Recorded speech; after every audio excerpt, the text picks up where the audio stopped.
모두가 자기 자신을 알고 사는 것은 아닙니다. 세상에는 자신을 알고 사는 사람이 있는가 하면 또 모르고 사는 사람도 있습니다. 사람들은요, 이 행복이라는 게 물질이나 환경에 의해서 이 행복과 불행이 결정된다고 생각을 하는데 아닙니다. 왜냐? 하나님이 인간을 물질과 환경에 얽매인 존재로 창조하시지를 않았기 때문입니다. 그럼 인간의 행복과 불행은 무엇에 의해서 나뉘어지는가? 자기가 누구인지를 아는 것과 모르는 것에 의해서 나뉘어집니다. 자신이 누군지 아는 것하고 누군지 모르는 것이 당장 그 사람의 삶에 큰 영향을 미치는 건 아니에요. 그러나 사람이 자기의 본질에 대해서 알 때 하나님이 정해주신 인생의 범주 안에서 행복을 누리며 살 수가 있습니다. 반대로 자기를 모를 때 인생의 범주를 뛰어넘어서 탈선하여 제멋대로 세상을 유리방황하며 살아가게 되는 것입니다. 전자가 성공적인 삶이라면 후자는 실패의 삶이라고 할 수 있을 것입니다. 그렇기 때문에 자기 자신을 아는 것, 내가 누구인지를 아는 것은 너무나도 중요하다고 할 것입니다. 오늘 우리가 읽은 본문 말씀은 여호수아가 죽은 지 330여 년이 흘러서 이스라엘을 통치하던 사사들의 그 모든 일대기 중에서도 특별히 마지막 시대에 거의 끝 마무리에 해당하는 그런 이야기입니다. 하나님은요, 여호수아가 죽은 후에 사사들을 세우셨어요. 그래서 하나님을 대리하게 하시고 이스라엘을 통치하며 재판하는 신정정치를 하셨는데 사사시대 마렵에 이르러서 상황이 완전히 돌변하고 맙니다. 백성들이 몰려와서 이구동성으로 소리치는 거예요. 우리에게 왕을 주세요, 왕을 주세요. 열방 나라들과 같이 우리에게도 왕을 주세요 요구합니다. 이것은 하나님 편에서 볼 때 일종의 역모였어요. 하나님의 직접 통치를 거부하고 하나님의 말씀에 순종하는 삶을 거부하고 인간의 방법대로 세상을 살아보고자 하는 불신앙적인 반역의 소치였습니다. 특별히 사사기 17장부터 마지막 21장까지를 살펴보면 하나님이 우리에게 하시고자 하시는 말씀이 무엇인지를 알 수가 있는데 거기에 보면은 4번씩이나 반복하는 문장이 나옵니다. 그 문장이 뭐냐? 사사기 17장 6절에 그때에 이스라엘의 왕이 없었으므로 사람마다 자기 소견에 옳은 대로 행하였더라 그랬어요.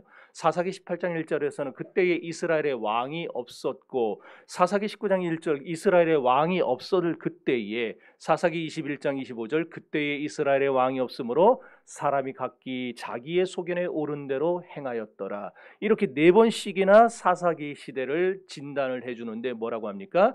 그때에 이스라엘의 왕이 없었다라고 말을 합니다. 이렇게 사사시대는요 왕이 없다 보니까 다 자기 소견에 옳은 대로 행동하던 때였습니다. 한마디로 말해서 지도력이 부재한 시대였다라는 거예요. 지금 우리나라의 상황 또한 지도력이 부재한 그런 시대 아닙니까? 국가적으로도 사회적으로도 가정적으로도 교회적으로도 지도력이 부재한 시대예요. 누군가가 탁 나서가지고 중심 잡고 날 따라와 그렇게 말을 할 수 있는 시대가 아니에요. 이제는 이럴 때 우리 주변에서는 어떤 일들이 벌어지게 됩니까? 모세가 출애굽해서 40년이 되던 때에 모압 평지에서 마지막 고별 설교를 했어요. 사사기 17장 14절과 15절입니다. 시작. 아십니까?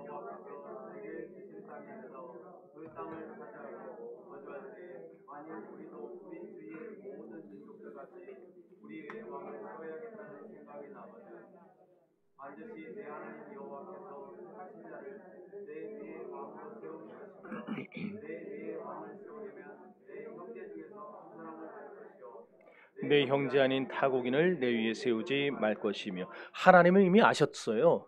이스라엘 백성들이 몰려들어가지고 우리에게도 왕 세워달라 왕 세워달라 그럴 거 다 뻔히 아셨어요. 그러니까 막상 그때가 오면은 거절하지 말고 흥분하지 말고 왕 세워줘라. 단지 하나님이 정해놓으신 기준이 있었는데 그게 뭐냐? 하나님이 지목하는 사람을 왕으로 세워야 된다.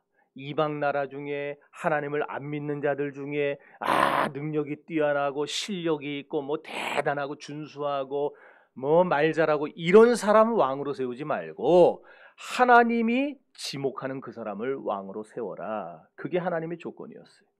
그 후로 모세가 죽었어요. 모세의 뒤를 이었던 여호수아마저도 죽었습니다. 그렇게 여호수아가 죽은 지 330년 후에 마지막 사사였던 사무엘이 늙어갈 때에 온 이스라엘 사람들이 나와서 이구동성으로 말을 했다라는 거예요. 사무엘상 8장 4절 5절 시작. 이스라엘 모든 장로가 모여 라마에 있는 사무엘에게 나아가서 그에게 이르되 오소서 당신은 듣고 당신의 아들들은 당신의 행위를 따르지 아니하니 모든 나라와 우리에게 왕을 세워 우리를 다스리게 하소서 하니라. 이런 과정을 거쳐서 하나님은 사울과 다윗을 이스라엘의 왕으로 세우실 때에 그들에게 권위도 주셨어요. 그들에게 왕으로 통치하는 능력도 주셨습니다. 그런데 오늘 본문에는 바로 그런 왕, 권위와 통치력을 지닌 왕이 없었다 말을 하는 겁니다. 그럼 여러분 속으로 그렇게 생각할 거예요. 아니, 당연한 거 아니야. 왕 세워주기 전인데, 지금 이때는 왕이 세워지기 전인데 당연히 그런 왕이 없었겠지, 그런 생각을 할 겁니다. 그러나 제가 조금 아까 무슨 말씀을 드렸습니까? 이게 과연 그런 의미인가? 진짜 이 말씀이 의도하는 바가 그건가? 시편 84편 3절을 보면 나의 왕 나의 하나님 만군의 여호와여라는 말씀이 나와요. 또 시편 145편 1절에 보면 왕이신 나의 하나님이여 내가 주를 높이고 영원히 주의 이름을 송축하리이다 그랬어요. 또 마태복음 2장 2절에 보면 동방에서 박사들이 예루살렘을 찾아와서 헤롯 왕에게 질문합니다. 유대인으로의 왕으로 나시니가 어디 계시뇨? 우리가 그에게 경배하려 하노라. 또 계시록 19장 16절에도 보면은 예수 그리스도를 가리켜서 만왕의 왕이요 만유의 주라고 말을 했습니다. 이상의 말씀들을 종합해 볼 때에 이스라엘의 진정한 왕은 누구라는 말입니까? 하나님입니다. 인간 왕이 아니에요. 지상에 세워진 인간 왕은 진짜가 아니고 진짜 왕이신 하나님의 대리자라는 거예요. 그러므로 이스라엘의 왕이 있다는 말은 어떤 말이냐? 하나님의 위대한 왕권이 살아있다는 말이에요. 반대로 왕이 없다는 말은 하나님의 왕권과 통치가 거부됐다는 말입니다. 그러니까 사사시대는요, 온 땅과 온 나라를 다스리시는 하나님의 통치와 왕권 자체를 거부한 시대라는 말이에요.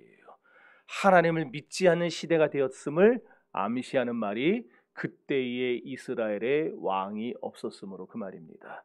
따라서 이스라엘의 왕이 없었다는 말은요, 만왕의 왕 되시는 하나님이 우리에게 없었다라는 말이에요. 만왕의 왕 되시는 예수 그리스도가 우리에게 없었다 이런 말입니다. 오늘 우리에게도 그런 일이 일어나면 얼마나 비극입니까? 만왕의 왕 되시는 하나님이 우리의 생활에 없어요. 우리 인격 속에 없어요. 우리 마음 속에 없어요. 우리의 심연 속에 하나님이 안 계세요. 그럴 때 우리의 생활 속에 무슨 일이 벌어집니까? 그리스도인들이 하나님을 믿는다고는 하지만 실제로 그 생활 속에 만왕의 왕 되신 하나님을 모시고 살지 않을 때 어떤 일이 벌어질지 상상해 보셨습니까? 사람마다 자기 좋아하는 대로 살아갑니다. 자기 보기에 좋아 보이는 것을 행하며 살아갑니다. 제멋대로, 자기 생각대로, 자기 주장대로, 자기 뜻대로 살아가는 거예요. 왜 그래요? 오늘을 살아가는 기준이 없어졌기 때문이에요. 우리의 절대적인 기준, 우리가 지켜야 될 룰, 그것은 하나님이 지목하는 사람, 하나님이 지목하는 것, 하나님이 지목하시는 일들, 그것들을 하는 것이 우리의 룰이고 우리의 기준인데, 그 하나님의 통치와 권위를 인정하지 않는 시대가 되어버리니까, 하나님을 내 마음에 모시고 살지 않으니까 기준이 없어요. 룰이 없어요. 제 마음대로 하는 거예요. 이렇게 오늘 현대를 살아가는 사람들은요, 다 제멋대로 살고 제멋대로 생각하고 제멋대로 말하고 제멋대로 처신합니다. 문제는 이런 생활 태도가 아까도 말씀드렸듯이 예수 그리스도를 믿는다고 하면서 교회 나와 신앙생활을 하는 사람들에게서도 그대로 나타났는데 있는 거예요. 며칠 전에 국민일보를 보니까 자영업하는 젊은 부부가 고아원 애들한테 고급 롱패딩, 뭐 그냥 노스페이스 뭐 이런 거 있잖아요. 몇십만 원씩 하는 거. 그거를 다 17벌을 사가지고 선물을 해준 기사가 실렸어요. 여기까지만 보면 얼마나 훈훈한 얘기입니까? 얼마나 이 추운 겨울에 따뜻한 얘기예요. 그런데 그 부부가 인터뷰한 그 다음 내용을 보고 제가 기가 막히고 코가 막혀가지고 내용이 뭐였느냐? 저희는 개신교인이지만 교회에는 안 나갑니다. 그래서 헌금도 교회단 안 합니다. 이렇게 1년 동안 저희가 직접 모아서 저희 손으로 가난한 사람들에게 직접 전해줍니다. 그걸 국민일보가 그걸 인터뷰를 해서 신문에다 실어서 배포를 해서 이 정신 나간 인간들. 한국교회가요, 코로나 사태를 겪으면서 3040, 여기 30대 40대 한번 손 들어보세요. 그래도 좀 있네요. 감사합니다. 3040 세대가 출석률이 반토막이 났어요. 저거 보면. 이게 지난주에 한국교회 연구소에서 조사한 바예요. 현장 예배 이탈 43%가 뭐냐면 교회를 안 나온다 이 얘기예요. 교회를 안 나온다. 교회를 나오는 3040이 57%예요. 그런데 더 큰 문제가 뭐냐? 현장 예배에 참석하는 57% 중에 그들에게 다시 물어봤어요.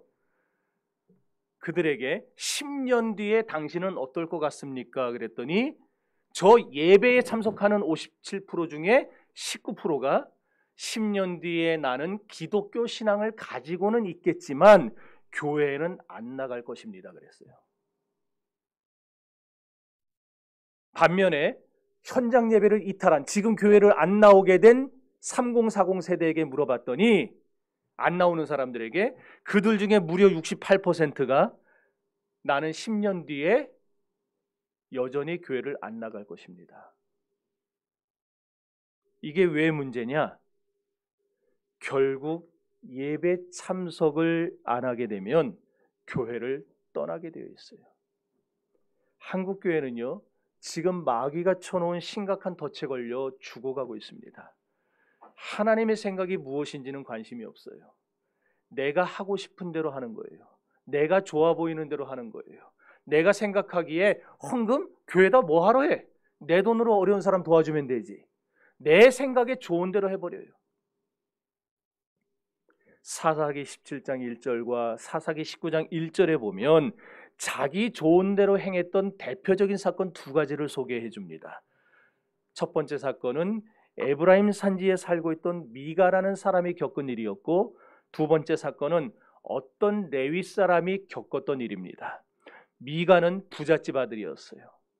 어느 날 은 1100냥, 그게 누구 돈이었냐? 어머니 돈이에요. 어머니 돈.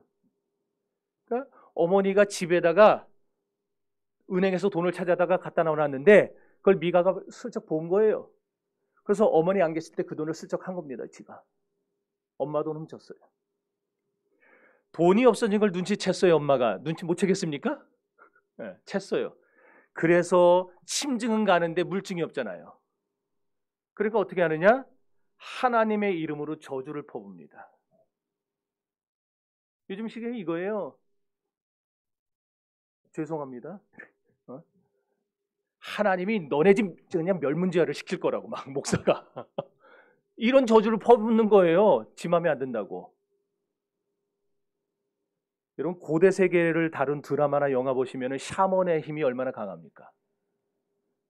실제로 강한 게 아니라 사람들이 두려워하는 거죠. 두려움을 이용하는 거죠. 그래서 고대인들은요, 동서양을 막론하고 저주를 두려워했어요. 그래서 출애굽할 때도 모압왕 발락이 발람이라는 거짓 선지자를 돈으로 사서 이스라엘을 뭐하게 시켰어요? 저주하게 시켰어요. 저주하게. 그런데 미가는 누굽니까? 오늘날로 말하면 신자잖아요. 신자잖아요. 교회 다니는 사람이잖아요. 그런데도 당시 사람들의 가치관을 그대로 빼다 박았다라는 거예요. 미가가. 이게 얼마나 비극인지 몰라요. 어쨌든 어머니의 저주를 듣고 겁이 나선 미가가 훔쳐갔던 돈을 토해냅니다. 당시 제사장 연봉, 1년 동안 받는 연봉이 은 10냥이었어요. 은 100냥이면 어느 정도냐? 군사 10만 명을 살 수 있는 돈이었어요. 은 100냥이. 그럼 은 1100냥은 얼마겠어요? 상상을 초월하는 돈이에요. 그 돈을 장롱에다 넣어놓은 그 엄마도 대단하고. 아유, 돈을 돌려받고 난 어머니가 기쁘죠. 하지만 자기도 그 돈을 아들을 저주하고 나서 돌려받는 돈이니까 좀 찝찝할 거 아니에요. 그래서 민망했던지 은장색을 고용해. 은장색이 뭐냐면 요즘 말로 세공업자, 금세공업자 있죠? 이렇게 금은방. 이 세공업자를 고용을 했어요. 그래가지고 뭘 만들었느냐? 200냥을 줘서 200냥이면 군사 20만 명 살 수 있는 돈이에요. 200냥을 줘가지고 얼만큼 호화롭게 만들었는지 모르겠는데 우림과 둠밈을 만들고 에봇을 만듭니다. 이게 다 누가 쓰는 거예요? 대제사장이 하는 거잖아요. 제사장도 아니고 대제사장이.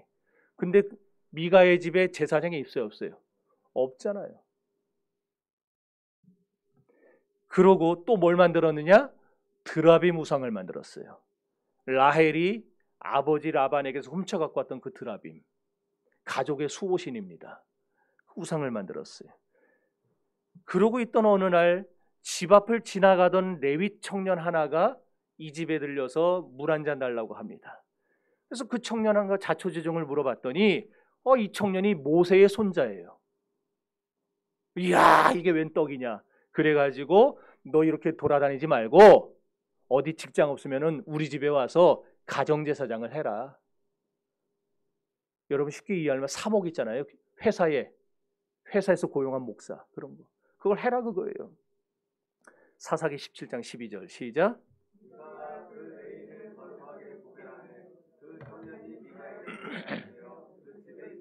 자, 이 일 후에 단지파가 하나님이 자기들에게 주신 땅을 지키지를 못하고 그 땅을 빼앗기고 이리저리 돌아다닙니다. 새로운 땅을 찾기 위해서.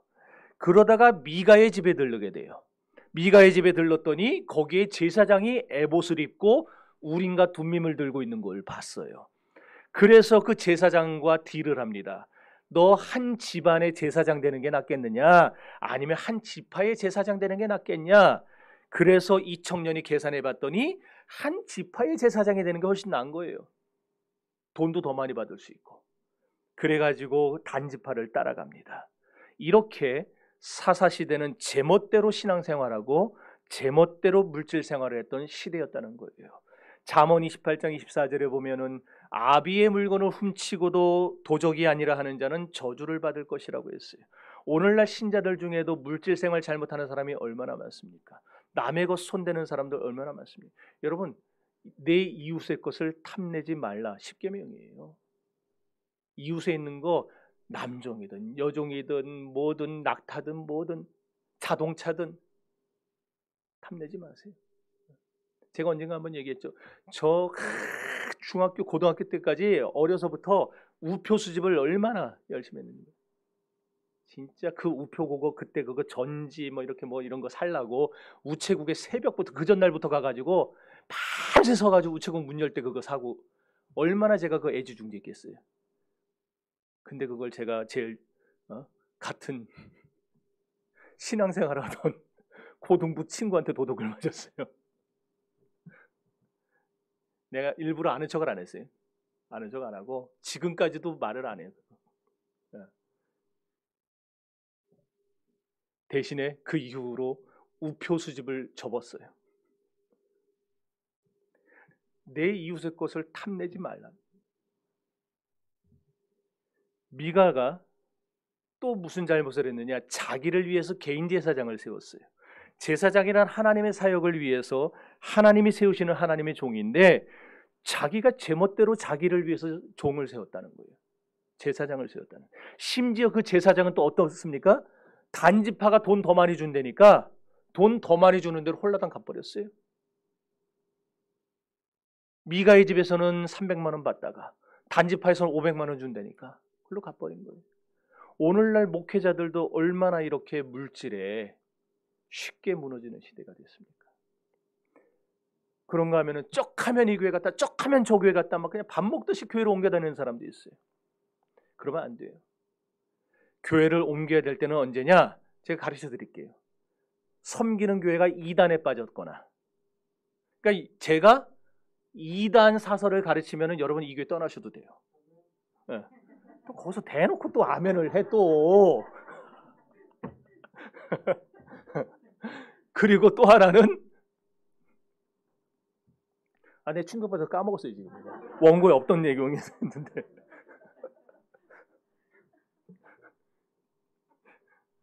뭘 얘기하려고 그랬더라. 그러니까 이단에 빠졌거나, 또 하나는 섬기는 교회가 문 닫았을 때.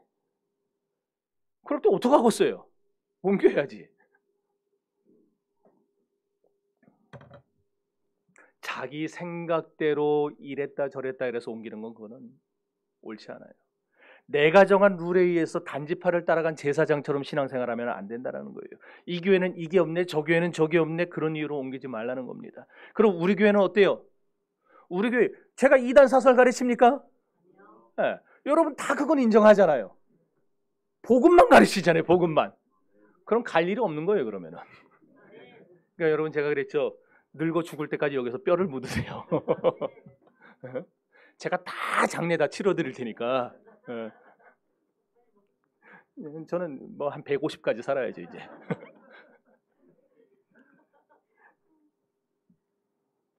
여러분 우리 교회가 크기는 작고 건물 하드웨어 볼 거는 없어도 이 안에는 소프트웨어들이 얼마나 좋습니까? 아까 3040 세대 얘기했죠. 전 이제 3040 세대가 교회 나와주는 것만으로 좀 감사하기로 했어요. 이제는. 고맙습니다.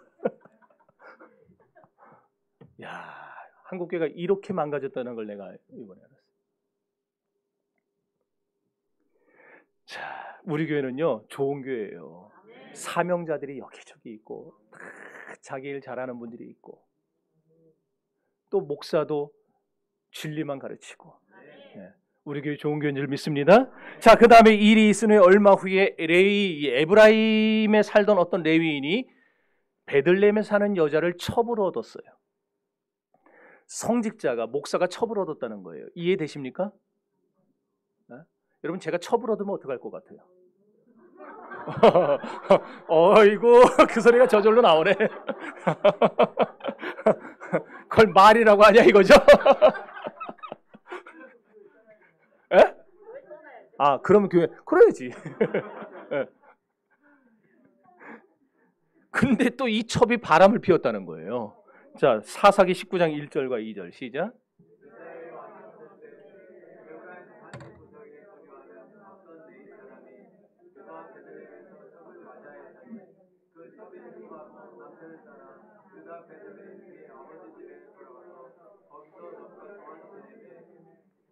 당시에는 결혼한 여자가 바람 피다 걸리면 율법에 의해서 지금도 이슬람권에서는 뭐 샤리아법 그래서 막 여자들 함부로 하잖아요.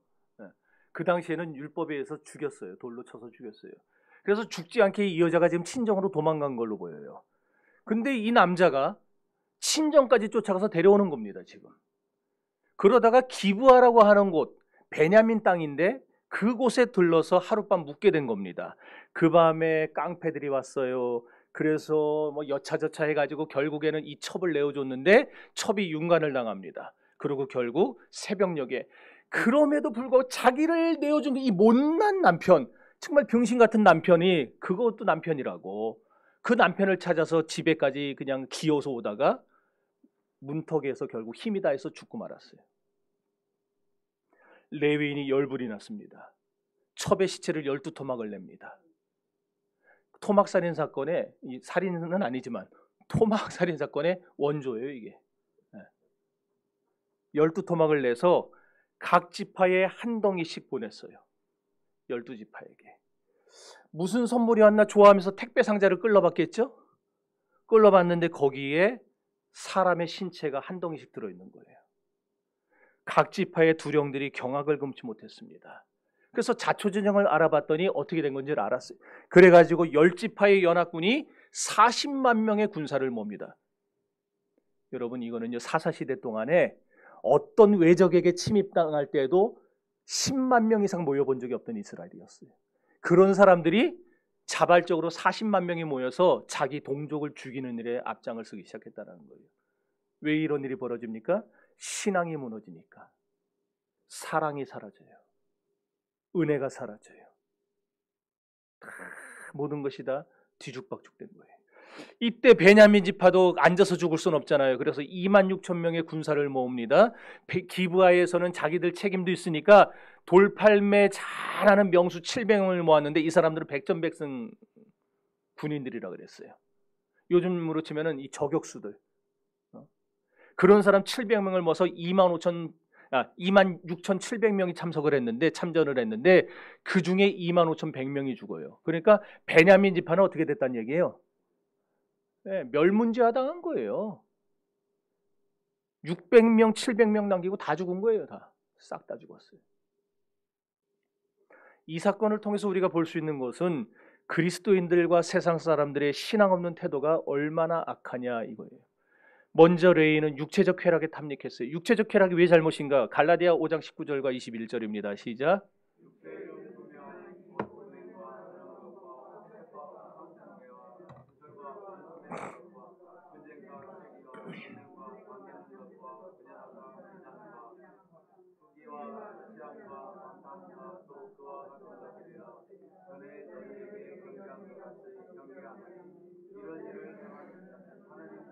유업으로 받지 못할 것이요. 여기 보면 음행은 육체의 일이라 그래요. 육체의 일. 그런데 본문 2절에 보면 그 첩이 행음하고 음행하고 남편을 떠났다 그랬어요.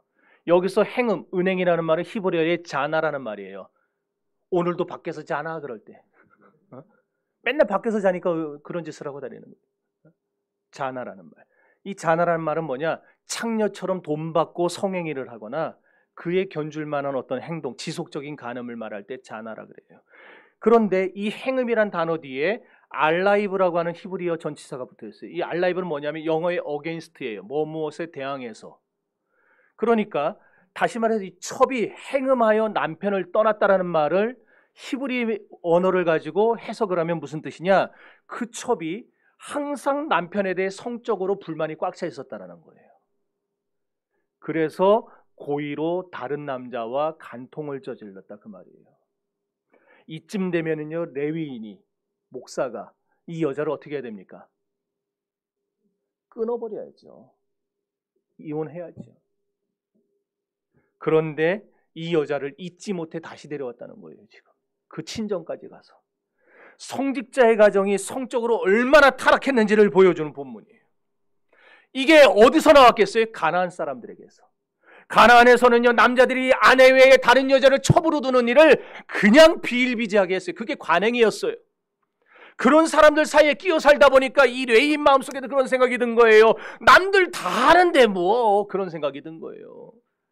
그러면서 자기가 성직자임에도 불구하고 자기도 축첩을 하게 된 겁니다.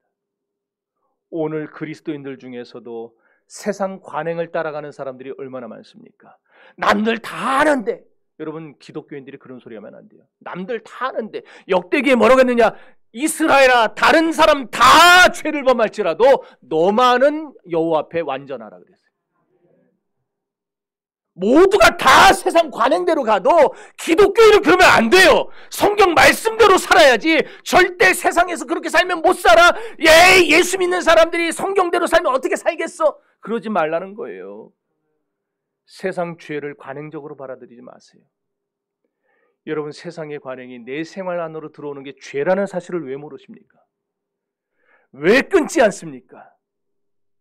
게다가 이 레위인은요, 아내의 시체를 토막을 냈어요. 잔인하게. 로마서 12장에 보면 원수 갚는 것이 누구에게 있다 그랬어요? 내게 있느니라 그랬어요. 하나님께. 이 말씀을 레위인이 믿었다라면 절대로 자기 첩의 시체를 토막내지 못했을 거예요.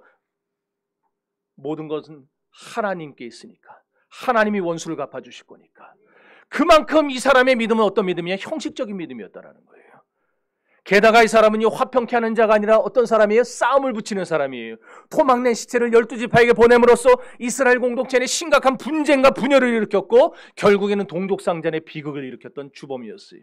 오늘도 가정 안에, 교회 안에 싸움 붙이는 사람들이 있어요. 여러분, 화평케 하는 사람들이 복된 줄 믿습니다. 이건 제 말이 아니에요. 예수님이 산상수훈에서 하신 말씀이지. 아무리 불평불만이 있어도 여러분, 회사에서든 가정에서든 어디 교회에서든 기도하는 사람이 돼야지 싸움꾼 되면 안 됩니다. 맹자가요, 불영 과부진이라는 말을 했어요.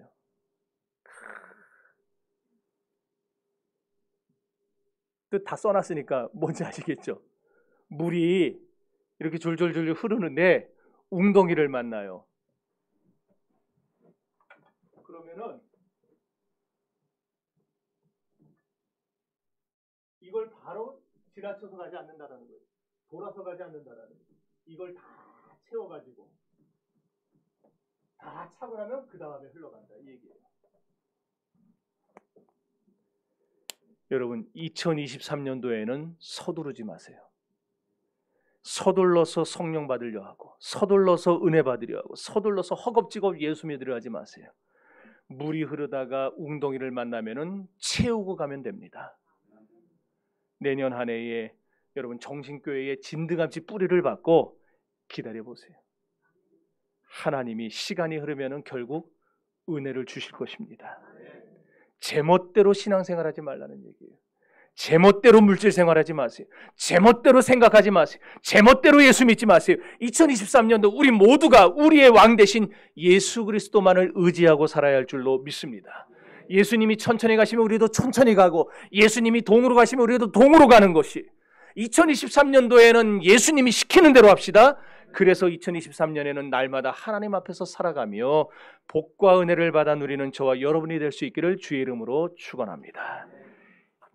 이제 우리 찬양하면서 봉헌